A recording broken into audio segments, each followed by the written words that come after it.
In this lecture, we are going to talk about the ideal solution and the non-ideal solution. इसके साथ हम एक topic करेंगे which is azeotropic mix. अब ये कुछ टॉपिक हैं जो जनरली समझ में नहीं आते हैं, so be very careful. तो हमने जो लास्ट क्लास में बातें की थी, वन वाज कि vapour pressure depends upon the intermolecular forces of attraction, कि अगर इनके बीच में इंट्रैक्शन स्ट्रांग है तो इसकी ऑब्वियसली जो उड़ने की कैपेबिलिटी है, वेपर स्टेट में जाने की कैपेबिलिटी है, वो रिड्यूस रहेगी, कम रहेगी. वेर एज अगर इसके बीच में इंट्रैक्शन आर वेरी वीक तो ये बहुत ईजीली आपके वेपर स्टेट में चले जाएंगे, hence vapour pressure will be more. दूसरी चीज़ जो हमने इसके अंदर की थी, that was the vapour pressure of solution and it was given by Raoult's law. उसने क्या बोला था कि लेट्स टेक, आपने एक कंपोनेंट ए डाला, उसका प्रेशर ले लेते हैं पी नॉट ए. आपने दूसरा कंपोनेंट बी डाला, उसका प्रेशर ले लेते हैं let's take P naught B. अब यहाँ पे जब आप एक दूसरे को मिक्स करेंगे, उसके अंदर कुछ प्रेशर ए के कारण आएगा, let's take it as P A. कुछ कारण बी के कारण आएगा, let's take it as P B. अब जो पी ए आएगा, P A is equal to the mole fraction of A. Mole fraction just imagine like the percentage of moles, कि आपने ए के कितने परसेंट डाले हुए हैं, लेट्स टेक 80%, तो उसका प्रेशर ऑब्वियसली ज़्यादा आएगा because second thing is only 20%. Second चीज़ उसने बोली कि इसका जो प्रेशर है इट डिपेंड्स अपॉन द उड़ने की कैपेबिलिटी है. ये उड़ने की कैपेबिलिटी इसने देखी प्योर स्टेट में, कि अगर उसका पी नॉट ए ज़्यादा है, पी नॉट ए ज़्यादा है मतलब हमें बेसिकली वो क्या बता रहा है कि ए की वेपर स्टेट में जाने की टेंडेंसी ज़्यादा है. अगर पी नॉट ए की वैल्यू कम होगी तो उसकी उड़ने की, बेसिकली हमें ये पता चल रहा है कि उसकी ए की वेपर स्टेट में जाने की टेंडेंसी कम होगी, हेंस यहाँ पे ए कम वेपर स्टेट में जाएगा. तो this was a formula which was given by Raoult's law. अब let's move on to the experimental facts. अब देखा गया, अब यहाँ पे हमारे पास वैल्यूज़ जब निकाली गई for P A and P B, जब उसको कंपेयर किया गया राउल्स की कैलकुलेटेड वैल्यू के साथ, what we notice for some of the solution, जो हमारी एक्सपेरिमेंटल वैल्यूज़ आ रही थी वो ग्रेटर आ रही थी जो राउल्ट लॉ एक्सपेक्ट कर रहा था, राउल्ट लॉ के फॉर्मूले से जो निकल रही थी, उससे हमारी experimental values were greater. PA and PB, the pressure of A and B was coming out to be greater. For other solutions, these values were coming out to be smaller, which was expected by Raoult's formula. For example, Raoult formula अगर बता रहा था 500 mm, but वो experiment से हमने देखा था it wasn't 500 mm, it was nearly let's say 400 mm. तो हमारी वैल्यू कुछ कम आ रही थी. And for very rare solutions it was nearly equal. ठीक है, कुछ solutions के लिए ये nearly equal भी आ रही थी. मतलब हमारा राउल्ट लॉ सिर्फ कुछ चंद solution पे ही applicable हो रहा था. For some of the solution it wasn't applicable. उससे राउल्ट लॉ से हमारी जो वैल्यूज़ हैं वो डिविएट हो रही थी. So now let's talk about this thing, कि डिविएट हो रही थी तो क्यों हो रही थी. Let's try to understand thing. अब पहली चीज़ उसने बोला था कि आपका जो प्रेशर ऑफ ए है, उसने दो फैक्टर कंसिडर किए थे. वन वाज कि उसका मोल फ्रैक्शन क्या है, दूसरा is P naught A, that is उड़ने की कैपेबिलिटी क्या है.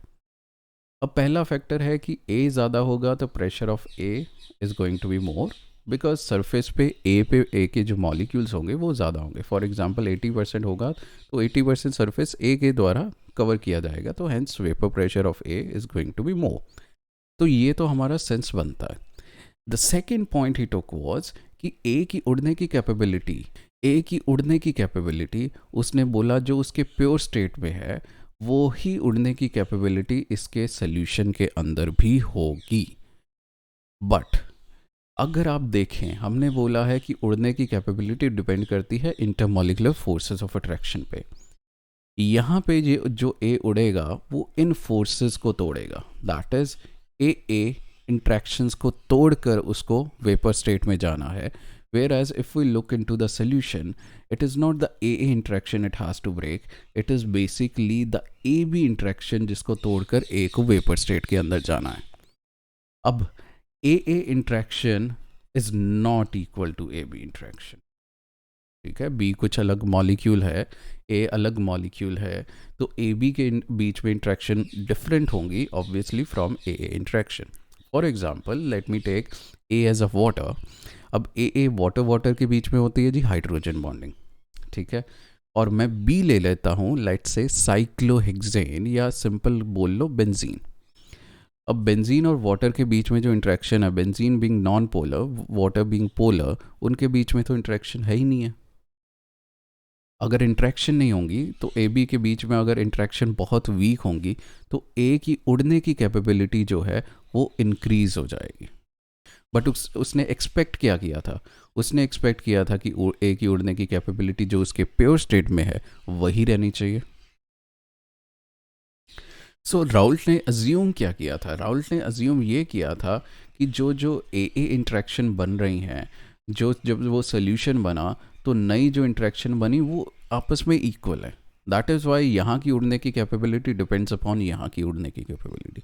तो this was the assumption made by Raoult law.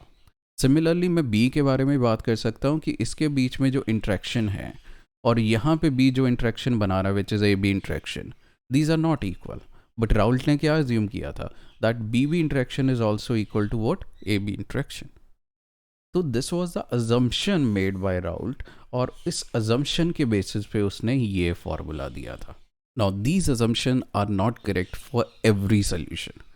हाँ, कुछ सोल्यूशन हो सकता है जिसके अंदर ये नियरली इक्वल आ जाए, उन दैट केसेस हमारा राउल्ट लॉ एप्लीकेबल हो जाएगा. तो हेंस वी कांट से कि राउल्ट लॉ हमारा बिल्कुल इनकरेक्ट है. तो हम बोलेंगे it tends to become inaccurate in certain conditions and situations. और ये बात हमने लास्ट क्लास 11th क्लास के अंदर गैसीय स्टेट में भी की थी कि कुछ गैसेस के लिए हमारा लॉ एप्लीकेबल हो रहा था, जिनके लिए एप्लीकेबल हो रहा था उनको हमने बोल दिया था आइडियल गैसेस, जिनके लिए नहीं एप्लीकेबल हो रहा था उनको बोल दिया था हमने real gases. So similarly, here we are going to do the same. We are going to divide the solution into ideal solution and a non-ideal solution. अब ideal solution being जहाँ पे Raoult law applicable है and non-ideal solution being जहाँ पे Raoult law applicable नहीं है. In other words, Raoult law कब applicable होगा when these interactions are equal, और Raoult law कब applicable नहीं होगा when AA and BB interaction are not equal. So let's divide the solution into two categories. One is ideal solution and one is non-ideal solution. Ideal solution may be defined as which obeys the Raoult law exactly over the entire range of concentration. Ideal solution of component A, AB interactions are of same magnitude that of AA and BB interactions. So I can say A B interaction बराबर होगा A A and B B interaction के. Similarly, what are the non-ideal solution which do not obey the Raoult's law over the entire range of concentration? Entire range of concentration यानी concentration लो कर दो, high कर दो, वो Raoult law को obey नहीं कर रही हैं. So I can say that AB interaction here are not same of magnitude of AA and BB. तो हमने ये already कर लिया that BB interactions are not equal to the AB interaction. अब इसकी और डिटेल्स के अंदर जाते हैं. For an ideal solution, it was found out that delta H mixing is equal to 0. Now let's understand this. यहाँ पे हमारे पास delta H mixing आ रही है 0. अब delta H mixing क्या है? That is enthalpy change, यानी कि जब तुम मिक्स करते हो solution A and B to form an ideal solution, अगर ये solution आपका आइडियल बन रहा है तो आपका ना तो हीट रिलीज होगी और ना ही इसको हीट चाहिए होगी to make a solution. Now this could be easy understood because जब आप सोल्यूशन बना रहे हो तुम्हें ए को करना क्या है, दूर करना है, और ए बी को तुम्हें पास लाना है. यानी these interaction you have to break, ये वाली इंट्रैक्शन को तोड़ना है और ये वाली इंट्रैक्शन को तुमने क्या करना है, बनाना. तो इंट्रैक्शन तोड़ने के लिए क्या चाहिए होती है, एनर्जी, ठीक है, और इंट्रैक्शन बनने के लिए क्या निकलती है, हमारी हीट इज रिलीज्ड. तो अगर इंट्रैक्शन जो बन रही है इफ दैट इज स्ट्रॉन्ग तो यहाँ पे ज़्यादा हीट रिलीज होगी, और जो तोड़ रहे हो इफ इट इज़ वीक तो यहाँ पे एनर्जी थोड़ी कम चाहिए होगी. तो ओवरऑल डेल्टा एच का जो साइन आएगा नेगेटिव या पॉजिटिव उस हिसाब से आएगा. बट हमने क्या बात की आइडियल सोल्यूशन के अंदर, ये वाला जो बॉन्ड है, ये वाली जो इंट्रैक्शन है, it is exactly of same strength of this interaction. यानी कि जो एनर्जी इसको तोड़ने के लिए चाहिए होगी वही एनर्जी आपकी इसको बनने पे रिलीज होगी, जो इसको तोड़ने के लिए चाहिए होगी वही इसकी एनर्जी यहाँ पे बन के रिलीज हो जाएगी। सो ओवरऑल जो डेल्टा एच इस केस में आएगा, it is going to be zero, whereas in non ideal solution it is not equal to zero, because यहाँ पे स्ट्रेंथ और यहाँ पे स्ट्रेंथ सेम नहीं है। So it could be positive और in some cases it could be negative. So मुझे यहाँ से आइडिया मिल गया कि हमें नॉन आइडियल सोल्यूशन को भी आगे दो हिस्सों में डिवाइड करना पड़ेगा, जहाँ पे डेल्टा एच जो आ रही है वो पॉजिटिव आ रही है और जहाँ पे डेल्टा एच हमारी नेगेटिव आ रही है। Let's move on to the next point. It says that no volume change is there on mixing of two components. अब ये पॉइंट थोड़ा सा सुनकर ना इसका मतलब क्या, पहले तो ये समझ लो। इट सेज कि अगर मैं ये 20 ml मिक्स कर रहा हूँ, ये 20 ml अगर मैंने डाला, जो आपका सोल्यूशन है in case of ideal solution it is 40 ml। Whereas अगर ये नॉन आइडियल सोल्यूशन बन रहा है, it is not going to be 40 ml, it could be 39.9 और it could be 40.1 ml something approximately इतना।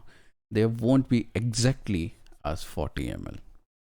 तो मैं सिंपल बोल सकता हूँ for non ideal solution delta V mixing is not equal to zero, that is volume change is not equal to zero. अब ये क्यों हो रहा है? बिकॉज अब यहाँ पे जब ए बी अगर तुम्हारा सोल्यूशन नॉन आइडियल है, तो नॉन आइडियल होने के कारण यहाँ पे जो इंट्रैक्शंस हैं इट कुड बी स्ट्रोंगर। अगर ये स्ट्रोंगर होंगी तो ए और बी के मॉलिक्यूल एक दूसरे के पास आ जाएंगे। इफ़ इट इज़ वीकर तो ये दूर चले जाएंगे। तो दो केसेस अगेन आर पॉसिबल कि इसके अंदर स्पेसेस बढ़ भी सकती हैं। अगर स्पेसेस बढ़ेंगी तो ओवरऑल वॉल्यूम इंक्रीज होगा, अगर स्पेसेस डिक्रीज होंगी तो आपका वॉल्यूम थोड़ा सा कम हो जाएगा एज कंपेयर टू इनके वॉल्यूम। तो अगर आपकी ये इंट्रैक्शन बहुत स्ट्रांग है तो molecules will come closer to each other and the volume जो 40 ml बनना चाहिए था वो थोड़ा सा डिक्रीज हो गया, 39.9 39.8 कुछ ऐसा बन जाएगा। If these interaction are very weaker तो ये वॉल्यूम थोड़ा सा, क्या मॉलिक्यूल्स विल मूव अवे, तो ये थोड़ा सा इंक्रीज हो जाएगा। So here the delta V mixing is not going to be zero. Third, ideal solution each component obeys Raoult law, ये हमें पता है, दैट इज राउल्ट लॉ क्या है, P A is equal to P naught A into X A, whereas none of the component obeys Raoult law in the non ideal solution. यहाँ पे P A या तो greater आएगा या lower आएगा, P B या तो greater आएगा या लोअर आएगा as calculated from the Raoult law. इसकी अब एग्जाम्पल्स कर लेते हैं। So let's talk about the examples of ideal solution. हमने आइडियल सोल्यूशन वो बोला है जहाँ पे A A interaction and B B interaction is equal to the A B interaction. अब मुझे चाहिए कि जो ए बी इंट्रैक्शन है it has to be equal to A A interaction. अब first thing to notice is कि ऐसी अगर मुझे इंट्रैक्शन सेम चाहिए, A and B must be having the same structure and same formula, but it is not possible because every structure is different to some extent. तो हमारे लिए exactly 100% ideal solution बनाना possible नहीं है, but we can reach closer to the ideal solution. How? कि आप A and B ऐसे लो जिनका structure is quite similar, जिनका molecular mass and structure is quite similar to each other and their nature is also quite similar to each other. For example, let me take A as benzene and B as toluene. अब इस case में क्या है कि इसका और इसका nearly molecular structure बहुत ज़्यादा सिमिलर है और इन दोनों मॉलिक्यूल्स भी क्या है, नॉन पोलर। तो जो बेंजीन के बीच में जो इंट्रैक्शन होंगी, the way they interact with each other, वो टॉलवीन एंड बेंजीन के बीच में भी इंट्रैक्शन सेम स्ट्रेंथ होंगी। तो हेंस हमारा A A is equal to the A B, not exactly equal, nearly equal आ जाता है। तो हम कहते हैं कि benzene and toluene it nearly makes an ideal solution. ऐसे ही और क्या ले सकते हो, n hexane n heptane. Hexane है जी 6 कार्बन वाला स्ट्रेट चेन, और हेप्टेन है जी 7 कार्बन वाला, 3 4 5 6 and 7। Again they will act quite similar, और इनका जो स्ट्रेंथ होगा इट विल अगेन, ये स्ट्रक्चरली दोनों बहुत सिमिलर हैं, hence they will act as a ideal solution. Similarly chlorobenzene and bromobenzene, what is chlorobenzene, इसके ऊपर क्लोरीन लगा दो, इसके ऊपर ब्रोमीन लगा दो। why they are similar, because chlorine के नीचे ही आपका ब्रोमीन आता है in the periodic table, both are halogens. ऐसे ही आपके पास इथाइल क्लोराइड है, ऐसे ही आपके पास मिथाइल क्लोराइड है। What is ethyl chloride, that is C2H5Cl। What is methyl chloride, it is CH3Cl।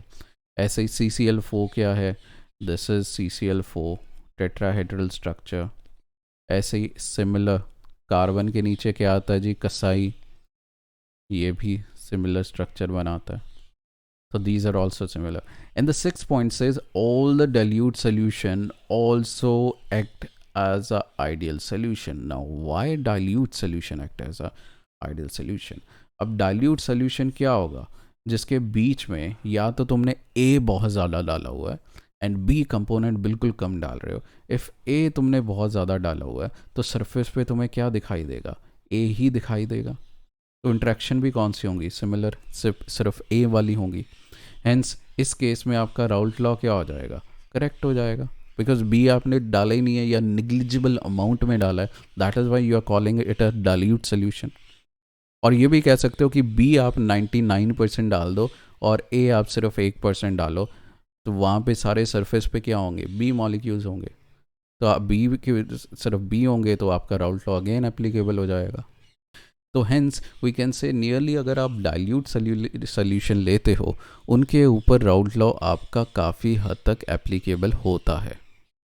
सो इसके बाद जो हमारा नेक्स्ट टॉपिक है, before doing the examples of non ideal solution, first let's divide the non ideal solutions, one which are showing the positive deviation, जिनके अंदर pressure increase हो जाता है, एंड वन जिनके अंदर प्रेशर डिक्रीज हो जाता है। We will call it as a solution, non-ideal solution, which shows a negative deviation.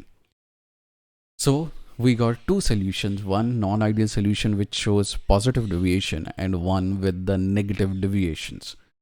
A positive deviation.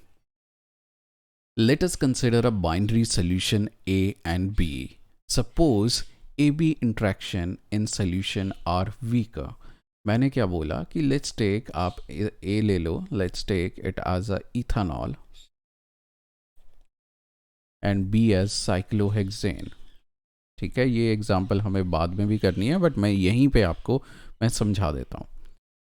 अब इथानॉल जो होता है it is C2H5OH and C2H5OH। Now this is going to form an hydrogen bonding. इसका oxygen इसके hydrogen के साथ hydrogen bonding बना सकता है, या इसका ऑक्सीजन या इसके हाइड्रोजन के साथ हाइड्रोजन बॉन्डिंग बना सकता है। So I can say the AA it is interacting, it is forming an hydrogen bond between itself. तो इनके बीच में क्या है, a strong hydrogen bonding are there. B is a cyclohexane, a benzene without any ring. तो cyclohexane it is a non polar molecule. इनके बीच में नॉन पोलर के बीच में भी जो होती हैं वो लंडन डिस्पर्शन फोर्सेस होती हैं। They are weaker but still it is present. अब जब सोल्यूशन बनाया तुमने इथानॉल और साइक्लोहेक्सेन जब तुमने मिक्स किया, अब यहाँ पे जो ए जो हो गया वो है पोलर, बी है जो नॉन पोलर, इनके बीच में आई can say the negligible interactions हैं। अब होगा क्या, यहाँ पे ए जो उड़ रहा था वेपर स्टेट में जा रहा था, it has to break these hydrogen bonding and go into the vapour state. But जब तुमने सोल्यूशन बनाया, जब तुमने सोल्यूशन साइक्लोहेक्सेन मिक्स किया, अब इथानॉल को उड़ने के लिए जो इंट्रैक्शन तोड़नी है that is quite weak which can be easily broken. तो can I say it's A की जो escaping tendency है that will increase in a solution as compared to the escaping tendency जो इसकी pure state में थी। Similarly मैं B के बारे में भी बात कर सकता हूँ कि B के बीच में interaction थी, यहाँ पे B की कोई interaction नहीं है, इसकी भी escaping tendency क्या है, increase हो जाएगी। So what can I say? The escaping tendency of A and B type of molecule from the solution becomes more as compared to its pure state. जो प्योर स्टेट में उसकी escaping tendency थी, जब उनको solution बनाया गया, उनकी escaping tendency क्या हो गई, बूस्ट हो गई, इंक्रीज हो गई। ओके तो एस्केपिंग टेंडेंसी बढ़ गई, तो इससे क्या फ़र्क पड़ेगा? इससे फ़र्क ये पड़ेगा कि आपका जो P A, pressure due to A आएगा, वो ज़्यादा आएगा जो राउल्ट लॉ ने एक्सपेक्ट किया था। जो पी बी आएगा, प्रेशर ड्यू टू बी जो आएगा, वो भी ज़्यादा आएगा जो राउल्ट लॉ ने एक्सपेक्ट किया था। बिकॉज राउल्ट लॉ ने जो एक्सपेक्ट किया था वो in interaction, that is P naught A और पी नॉट बी के बेसिस पे किया था। समझ में आई? So we can say that the partial pressure of each component is more than the expected on the basis of Raoult law. तो PA और PB जो मेरा आएगा वो ज़्यादा आएगा जो राउल्ट लॉ ने एक्सपेक्ट किया था।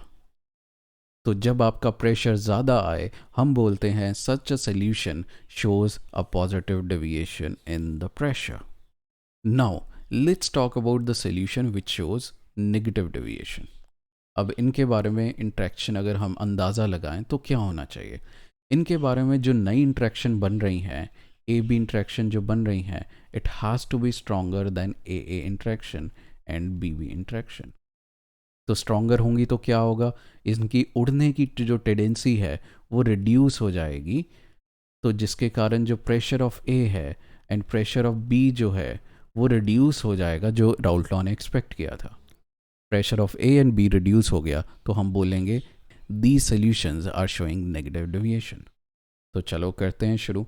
Late us consider binary solution of A and B. Suppose A B interaction are stronger then A interaction and B B interaction, for example acetone and chloroform. So this is acetone and this is chloroform which is CHCl3। अब मैं acetone के बारे में बात करूं। Acetone का ये वाला पार्ट पोलर है, but these two parts are not polar. तो आपकी जो इंट्रैक्शन आएंगी ये पोलर पार्ट के कारण आएंगी विच आर वीक, बिकॉज ये दोनों पार्ट क्या है, नॉन पोलर। तो ये मॉलिक्यूल कुछ हद तक पोलर है, तो इसके बीच में भी देर आर वीक इंट्रैक्शंस। अब जब इन दोनों को मिक्स किया जाता है, इसका oxygen can form an hydrogen bonding with hydrogen. तो व्हाट आई कैन से कि जब ए बी को मिक्स किया गया, they actually formed a strong hydrogen bonding between themselves. AA के बीच में कुछ पोलर इंट्रैक्शन थी, वीक थी। BP के बीच में भी कुछ पोलर इंट्रैक्शन थी, वीक थी। बट जब AB को मिक्स किया, they formed an hydrogen bonding which are stronger. So what we are considering कि AB जो इंट्रैक्शंस हैं that is stronger than AA interaction and BB interaction. अब इससे होगा क्या, A की जो उड़ने की कैपेबिलिटी है, बी की जो वेपर स्टेट में जाने की कैपेबिलिटी है, that will decrease. The escaping tendency of A and B type of molecules from the solution become less as compare to pure liquids. ठीक है जी। थर्ड, इसके कारण क्या होगा, जो आपके प्रेशर्स आएंगे वो कम आएंगे। दस the partial pressure of each component is less than expected on the basis of Raoult law. तो इस बार आपके जो प्रेशर आएंगे वो कम आएंगे। So since the pressure is coming out to be low, we call it as a solution showing negative deviation. तो दिमाग में आपने क्या बैठाना है, आपने दिमाग में ये बैठाना है कि लेट्स से कि वो बात करें पॉजिटिव डेविएशन। पॉजिटिव डेविएशन से आपसे एकदम से दिमाग में क्या आना चाहिए? पॉजिटिव डेविएशन से ये आना चाहिए कि जो सोल्यूशन के अंदर प्रेशर होगा वो पॉजिटिवली डेविएट करेगा, मतलब इंक्रीज होगा। इंक्रीज होगा तो क्या समझ में आना चाहिए, जो इंट्रैक्शन वो क्या होनी चाहिए, वीक होनी चाहिए। तो एकदम से दिमाग में समझ में आनी चाहिए, now the A B interaction has to be weaker. अच्छा, एकदम से कोई नेगेटिव डेविएशन के बारे में पूछ ले कि कौन से सोल्यूशन नेगेटिव डेविएशन शो करेंगे। नेगेटिव डेविएशन से एकदम से दिमाग में आना चाहिए कि जो आपका इस बार सोल्यूशन बनाने पे प्रेशर आएगा वो नेगेटिव डेविएशन यानी कम आना चाहिए। कम कब आएगा, जब interaction become stronger, A B interaction become stronger, यानी कि इस बार A B interaction is going to be stronger than A interaction and BB interaction. Let's understand this concept now graphically. अब ये वाला हमने जो ग्राफ किया था, हमने राउल्ट लॉ के अंदर ऑलरेडी कवर अप कर लिया। एक्स एक्सिस पे हमने मोल फ्रैक्शन लिया था, वाई एक्सिस पे हमने वेपर प्रेशर लिया था। Now mole fraction goes from 0 to 1, ये तो तुम्हें पता ही होगा। सो यहाँ पे मैं ए का मोल ले लेता हूँ, मोल फ्रैक्शन ले लेता हूँ 1, विच मीन्स कि आपका इस पॉइंट पे 100% ए कंपोनेंट है। इस पॉइंट पे मैंने ले लिया A0, यानी कि इस पॉइंट पे आपका 100% बी कंपोनेंट है। जब 100% आपका ए रहेगा, आपका सिर्फ और सिर्फ यहाँ पे ए प्रेजेंट है, तो इसका वेपर प्रेशर भी क्या रहेगा, पी नॉट ए वाला। तो let's take it as a P naught A. इस पॉइंट पे 100% बी है, ठीक है जी, तो इसका प्रेशर भी क्या होगा, P naught B. Let's take this is P naught B, ठीक है। पहले ए के लिए बना लेते हैं। यहाँ पे ए हमारे पास है 100%, यहाँ पे ए 0 है, तो क्या मैं ये इन दोनों पॉइंट्स को मैं ज्वाइन कर सकता हूँ?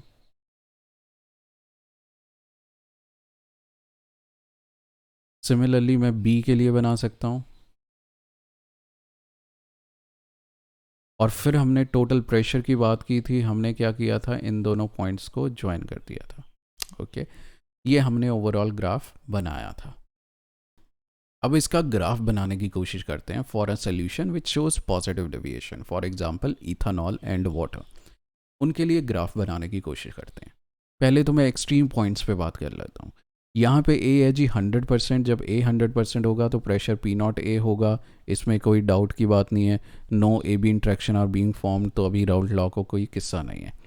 यहाँ पे ए 0 है, यानी ए है ही नहीं है, तो pressure due to A is going to be 0। तो यहाँ पे भी अभी राउल्ट लॉ का कोई किस्सा नहीं है। But when ever you move mole fraction, यहाँ पे ए का मैं ले लेता हूँ 0.9, यहाँ पे ले लेता हूँ 0.8, ऐसे 0.7, 0.6, 0.5, यहाँ पे मैं ले लेता हूँ 0.5, 0.432, यहाँ पे 0। तो अगर जब मैंने सोल्यूशन बनाया जिसका कॉन्सेंट्रेशन जहाँ पे ए था जी 90% और जो बी था इट वाज 10%, वहाँ पे ए के कारण, सिर्फ ए के कारण जो प्रेशर था, राउल्ट लॉ के अकॉर्डिंगली ये प्रेशर कुछ इतना आना चाहिए था। राउल्ट लॉ के अकॉर्डिंगली ये प्रेशर इतना आना चाहिए था, but my pressure was coming out to be greater. यही है ना हमारा, जो पॉजिटिव डेविएशन जो शो करते हैं उनका प्रेशर ज़्यादा आता है। सेकंड, जब मैंने यहाँ पे कॉन्सेंट्रेशन पे देखा, राउल्ट लॉ के अकॉर्डिंगली प्रेशर कुछ इतना आना चाहिए था, बट मेरा जो प्रेशर आ रहा था it was coming out to be larger. Similarly at this concentration मेरा जो प्रेशर आना चाहिए था वो ये आना चाहिए था, मेरा जो प्रेशर आ रहा था वो ज़्यादा आ रहा था। सिमिलरली यहाँ पे ज़्यादा आ रहा था, यहाँ पे ज़्यादा आ रहा था, यहाँ पे तो ज़ीरो है, pressure due to A is going to be zero. तो whenever we joint these points we got a curve like this. और ऐसे ही जब मैंने बी के लिए कर्व बनाने की कोशिश की, वो भी मेरी कर्व कैसे आई, उसके भी प्रेशर मेरे क्या आ रहे थे, हर कंपोजिशन पे उसके प्रेशर ज़्यादा आ रहे थे। हेंस ए का प्रेशर इंक्रीज हुआ, बी का इंक्रीज हुआ, तो obviously P A plus P B that is total pressure is also going to increase. तो टोटल प्रेशर का भी कर्व मेरा पॉजिटिव डेविएशन शो करेगा। ये बात क्लियर होगी। अब एक चीज़ ध्यान रख लेना, ये कोई सिमेट्रिकल कर्व नहीं बनेगी, ये वाला जो इसका मैक्सिमा है वो किसी भी कंपोजिशन पे बन सकता है। Okay, so this is a curve for positive deviation. Let's talk about the negative deviation now. अब यहाँ पे अगर हमने कैलकुलेशन शुरू की इस कंपोजिशन, पहले अगेन मैं ए के बारे में बात करता हूँ। यहाँ पे मेरा राउल्ट लॉ के इस कंपोजिशन पे मेरे राउल्ट लॉ के हिसाब से कितना आना चाहिए था, वैल्यू इतनी, बट मेरी प्रेशर वैल्यू कितनी आ रही है, लेस आ रही है। तो लेट्स से मेरी प्रेशर की वैल्यू यहाँ पे आई इतनी, यहाँ पे आई इतनी, यहाँ पे आई इतनी, यहाँ पे आई इतनी, यहाँ पे आई इतनी। तो when we joint these curve we got a curve like this. और ऐसे ही हमने बी के लिए कर्व बनाई, वो हमारी कुछ ऐसी आ रही थी। ऐसे ही हमने टोटल प्रेशर की बनाई, total pressure with a negative deviation is something like this.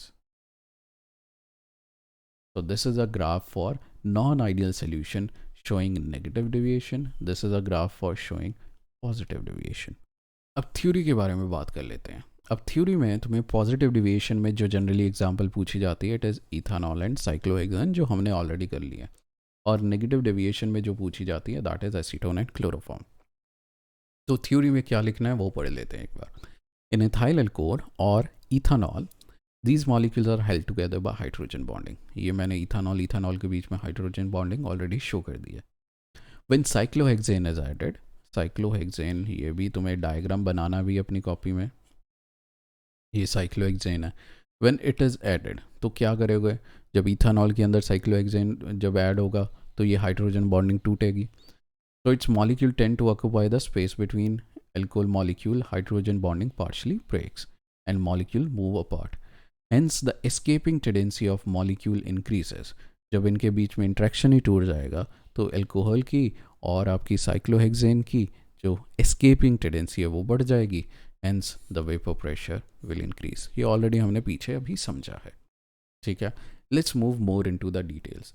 अब इसके कारण क्या होगा, डेल्टा एच मिक्सिंग पॉजिटिव होगा. डेल्टा एच मिक्सिंग पॉजिटिव होगा. अब ये क्यों होगा? Uh let's take it as a alcohol. अब ए के बीच में क्या है, स्ट्रॉन्ग हाइड्रोजन बॉन्डिंग है. अब नई इंट्रैक्शन जो बन रही है दैट इज ए बी. अब ए बी के बीच में इंट्रैक्शन जो है, let me show it is quite weak. Why? Because A is polar whereas B is non polar which is cyclohexane. अब जब इंट्रैक्शन, ये वाली इंट्रैक्शन तोड़नी है, ये वाली बनानी है, तोड़ने वाली इंट्रैक्शन आर क्वाइट स्ट्रोंगर, तो high amount of energy is required, high positive value is required. जो बन रही हैं वो क्वाइट वीक बन रही हैं, तो low amount of energy will be released, तो less negative value. More positive value, less negative value, तो डेल्टा एच जो टोटल ओवरऑल निकल कर आएगा वो ओवरऑल पॉजिटिव निकल कर आएगा. अब इसका आंसर आपको पूछा जाए why delta H is positive, तो क्या बोलोगे कि इथानॉल इथानॉल के बीच में है जी हाइड्रोजन बॉन्डिंग. उसको ब्रेक करने के लिए तुम्हें चाहिए होती है लार्ज अमाउंट ऑफ एनर्जी. जब नई इंट्रैक्शन जो बन रही है which is A B, it is quite weak, so low amount of energy is released. Hence overall delta H जो आएगा पॉजिटिव आएगा. अब अगर ये क्वेश्चन 1 मार्क में पूछा जाए तो बस आप इतना ही लिख सकते हो कि जो इथानॉल इथानॉल मॉलिक्यूल्स है, they are forming the hydrogen bond, and when you form the solution these hydrogen bonds are broken by cyclohexane molecule, hence energy is required, hence delta H mixing is positive. बस इतना ही काफ़ी है. since energy is required to break the hydrogen bond, तो मैं ये diagram बनाना पड़ेगा, ethanol ethanol के बीच में हाइड्रोजन बॉन्डिंग शो करनी पड़ेगी. इस पे दूसरा पॉइंट क्या बन सकता है, अगर हमें ये पता चल गया कि इस प्रोसेस के लिए, दैट इज़ मिक्सिंग के लिए, solute plus solvent forming a solution, ये हमने पीछे किया हुआ है ना ये इक्विलिब्रियम. अगर ये पता चल गया इसके लिए पॉजिटिव है, तो can I apply Le Chatelier principle and ask you कि टेम्परेचर इंक्रीज करने पे ये प्रोसेस किधर की तरफ जाएगा. अब this has been done so many times in previous lecture, ये अब अपने आप सोच कर मुझे बताओ. So increase in temperature will increase the move the equilibrium towards this direction, यानी कि उसका dissolution बढ़ जाएगा. So what we can say in next point, dissolution is an endothermic process, that is delta H positive endothermic process है. So increase in temperature increases the process of dissolution. Okay. Next point हमारा हो सकता है कि delta V mixing. उसके लिए हम simple सोच सकते हैं कि इथानॉल इथानॉल के बीच में पहले थी स्ट्रॉन्ग इंट्रैक्शंस, तो वो पास पास रहेंगे. When A B are mixed, A और बी के बीच में इंट्रैक्शन जो है वो वीक है, molecule will move apart, hence the total volume is going to increase, so delta V mixing is going to be positive. So since the intermolecular interaction between ethanol and cyclohexane are weak, molecule move apart and the volume increases. तो यहाँ पे लिखा हुआ है delta V mixing is equal to positive, जो आपको मे भी दिखाई नहीं दे रहा होगा, तो बट सिंपल आपको यहाँ पे लिखना that delta V mixing is positive for solution showing positive deviation. तो हमने क्या सीखा, जो पॉजिटिव डिविएशन शो करते हैं उनका डेल्टा एच मिक्सिंग आता है वो भी पॉजिटिव आता है, डेल्टा वी मिक्सिंग आता है वो भी पॉजिटिव आता है, and increase in temperature increases their dissolution. Now let's talk about the solution which shows negative deviation. अब इसके अंदर एग्जाम्पल एसीटोन एंड क्लोरोफॉर्म. अब जब acetone and chloroform, acetone acetone के बीच में interaction are weak, chloroform chloroform के बीच में interactions are weak, we have already talked about it. But when acetone is mixed with chloroform, they form hydrogen bond.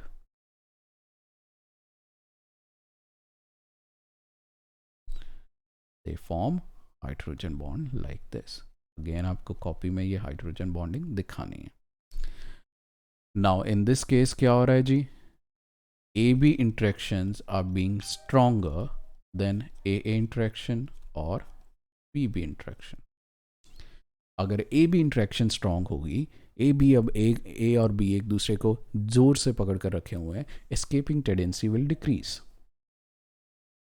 Because of formation of hydrogen bond, the molecule are strongly held and the escaping tendency of molecule decreases and hence the vapor pressure decreases.